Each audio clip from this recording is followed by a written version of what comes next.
Donc là, on va changer complètement de sujet. On va passer quelques années en arrière, hein, puisque là, tu vas nous parler d'un film qui a eu un grand succès à sa sortie, un film de Mankiewicz, et je te laisse en parler. Il s'agit du Limier. Ouais, il est rare hein, qu'on chronique dans Movies des ressorties de films en salle, tellement il y a de nouveautés à l'affiche chaque semaine, je sais pas, en moyenne 6 ou 7, voire plus. Le seul, je crois, évoqué l'an passé, c'était le Messager de Joseph Losey, et on évoquera peut-être tout à l'heure le Messager. Alors pour changer, regardons avec un très grand plaisir dans le rétro pour parler de la sortie en copie restaurée du dernier film de Joseph L. Alors L c'est pour Léo, Joseph Léo Mankiewicz, Le Limier.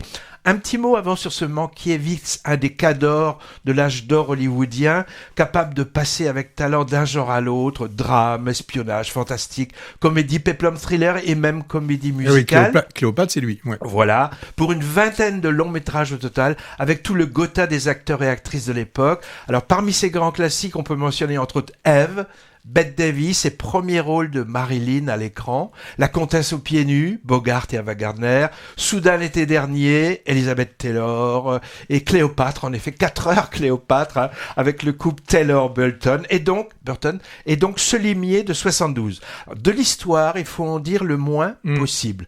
Pour situer quand même le début, un riche et excentrique auteur de romans policiers invite un jeune coiffeur londonien à lui rendre visite dans sa somptueuse résidence truffée d'automates bizarres.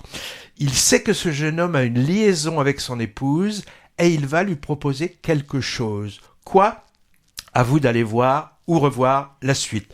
Poker menteur entre deux mâles blancs machos rivaux qui veulent s'humilier, où le spectateur est piégé par plusieurs retournements de situation pour son plus grand bonheur. Alors, il s'agit d'un huis clos volontairement théâtral. Hein. Oui, mais d'ailleurs, c'est d'une pièce de théâtre, de Pinter, je crois. Et le film s'ouvre sur des rideaux de théâtre et se clôt aussi, donc c'est vraiment voulu. À seulement 2 personnages, unité de lieu, 3 parties comme 3 actes, avec des dialogues magnifiquement écrits, et la classe british de 2 comédiens parmi les plus talentueux de leur génération respective, hein, Laurence Olivier, Laurence Olivier, et Michael Caine, et pas sœur à l'époque, mais il a été anobli depuis, hein.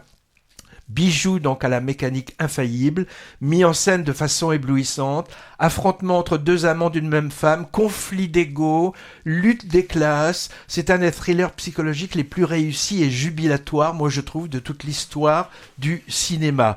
J'avais pas le souvenir que c'était si cruel quand même, hein. La farce est par moments tragique, hein.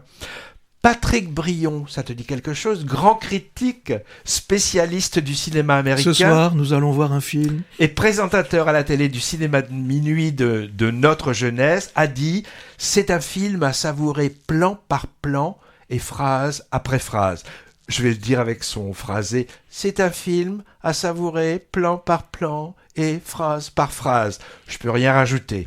Si... Je veux rajouter, un remake a été réalisé en 2007 par Kenneth Branagh, avec petite facétie, le même Michael Caine jouant cette fois le mari, et le jeune est interprété par Jude Law. Très bien aussi, mais moins efficace, et évidemment, sans l'effet de surprise de la vision de l'original. Pour qui ne connaît pas Le Limier, c'est un must-see. Pour qui le connaît, le revoir sur grand écran, en copie neuve, c'est un must aussi.